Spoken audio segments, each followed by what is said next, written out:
Hello बच्चों, क्या हाल चाल और सब बढ़िया। तो आज हम स्टार्ट करने जा रहे हैं बच्चों सोशल एंड पॉलिटिकल लाइफ का चैप्टर नंबर 2 अंडरस्टैंडिंग सेक्युलरिज्म के बारे में। तो हमारा ये जो चल रहा था बच्चों पार्ट हमारे 4 हो चुका है। अब इसी को हम कंटिन्यूस कर रहे हैं पार्ट नंबर 5 में। तो चलिए बच्चों स्टार्ट करते हैं इस वीडियो को। The intervention of the state can also be in the form of support. मतलब बच्चों इसमें यह बोला हुआ है कि राज्य का हस्तक्षेप सहायता के रूप में भी हो सकता है। The Indian constitution grants the right to religious communities to set up their own school and colleges. भारतीय संविधान धार्मिक समुदाय को अपने स्कूल और कॉलेज खोलने का अधिकार देता है। It also gives them financially aid on a non-preferentially basis। मतलब बच्चों इसमें बोला हुआ है कि गैर प्राथमिकता के आधार पर राज्य से उन्हें सीमित आर्थिक सहायता भी मिलती है। अगर बच्चों वॉइस में थोड़ी सी कमी आ रही है तो आप मैनेज कर लेना, थोड़ी सी मेरी वॉइस ख़राब हो रखी है।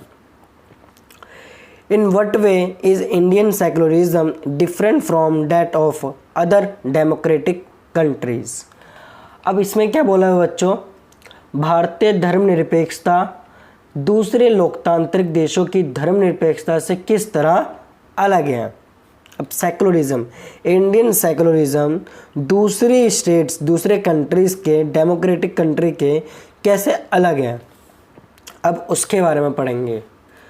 Some of them above objectives are similar to those that have been included in the constitution of secular democratic countries in other part of the world।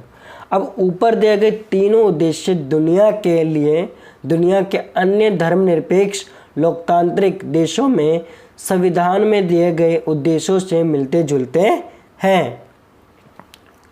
For example, the First Amendment of the U.S. Constitution prohibits the legislature from making laws respecting an establishment of religion or that prohibit the free exercise of religion। मतलब बच्चों इसमें क्या बोला हुआ है कि अब यहाँ पर बोला हुआ है कि अमेरिकी संविधान में अमेरिकी संविधान में हुए पहले संविधान संशोधन के जरिए विधायिका को ऐसे कानून बनाने से रोक दिया गया है। ठीक है बच्चों, कानून बनाने से रोक दिया गया है। अब आगे देखो, What is meant by the word establishment is that the legislature cannot declare any religion as the official religion, nor can they give preference to one religion। In the USA, the separation between state and religion means that neither the state nor religion can interfere in the affairs of one another।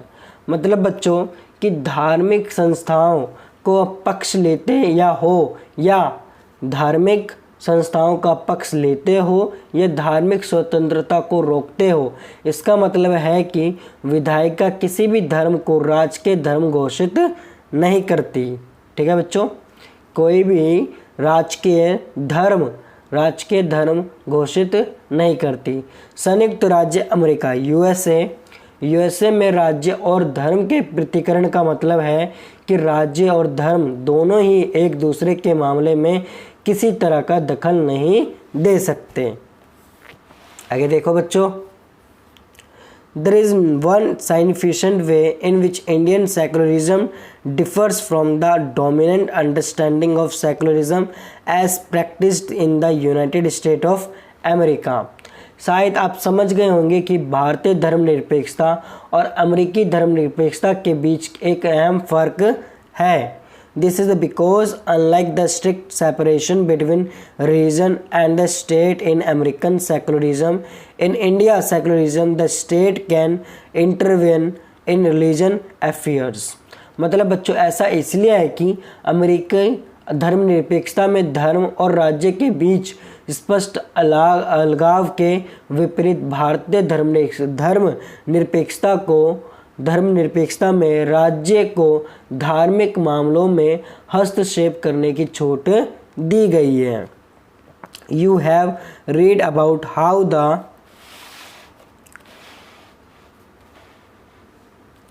Indian Constitution intervened in Hindu religion practice in order to abolish untouchability.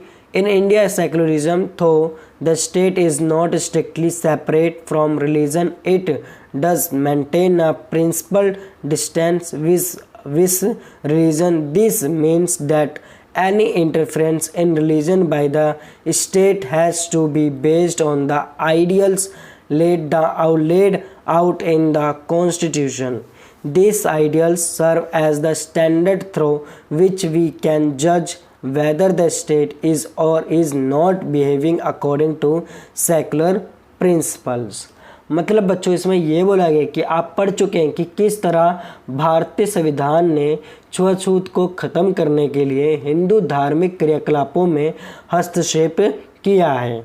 अब भारतीय धर्मनिरपेक्षता में राज्य धर्म से अलग तो है, लेकिन धर्म से उसका फासला सैद्धांतिक है। इसका मतलब यह है कि संविधान में दिए गए आदर्शों के आधार पर राज्य किसी भी धर्म के मामलों में हस्तक्षेप कर सकता है।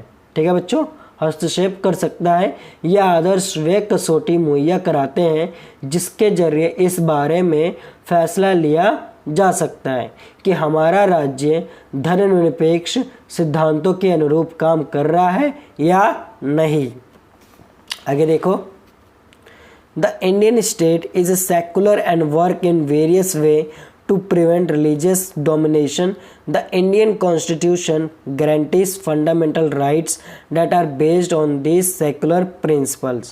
However, this is not to say that there is no violation of these rights in Indian society. Indeed, it is precisely because such violations happen frequently that we need a constitution mechanism to prevent them from happening. The knowledge that such rights exist make us sensitive to their violations and enable us to take action when these violations take place. मतलब बच्चों यहाँ पर ये बोला गया कि भारतीय राज्य धर्मनिरपेक्ष है। भारत क्या हमारा धर्मनिरपेक्ष है और धार्मिक वर्चस्व को रोकने के लिए कई तरह से काम करता है।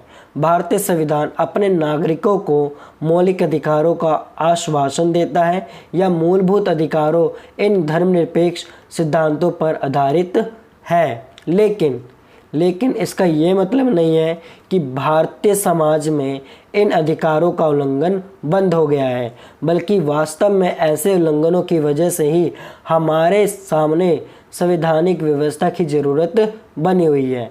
इस तरह के अधिकारों के होने का ज्ञान हमें इन अधिकारों के उल्लंघन के प्रति संवेदनशील बनाता है। जब कभी ऐसा होता है तो हमें इसके खिलाफ सही कदम उठाने की क्षमता भी उसी से मिलती है। ठीक है बच्चों, तो आई होप आपको ये जो पूरा चैप्टर है हमारा अंडरस्टैंडिंग सेकुलरिज्म अच्छे से समझ में आ गया होगा। आज थोड़ी वॉइस में थोड़ी गड़बड़ है क्योंकि मेरा जो गला है वो थोड़ा ख़राब हो चुका है, इसीलिए तो आप ध्यान से अच्छे से समझ लीजिएगा बच्चों, और थोड़ा रिवर्स करके भी, थोड़ा पॉज करके भी समझ लीजिएगा और वॉइस को थोड़ा सा इग्नोर करना। ठीक है बच्चों, तो आई होप आपको ये जो चीज़ है समझ में आ गई होगी। अगर आप हमारे चैनल पर पहली बार आए हैं तो ज़रूर चैनल को सब्सक्राइब करके बेल आइकन दबाना ना भूलना और अपने दोस्तों को भी ज़रूर शेयर कर देना। तो मिलते हैं अगली वीडियो में। धन्यवाद।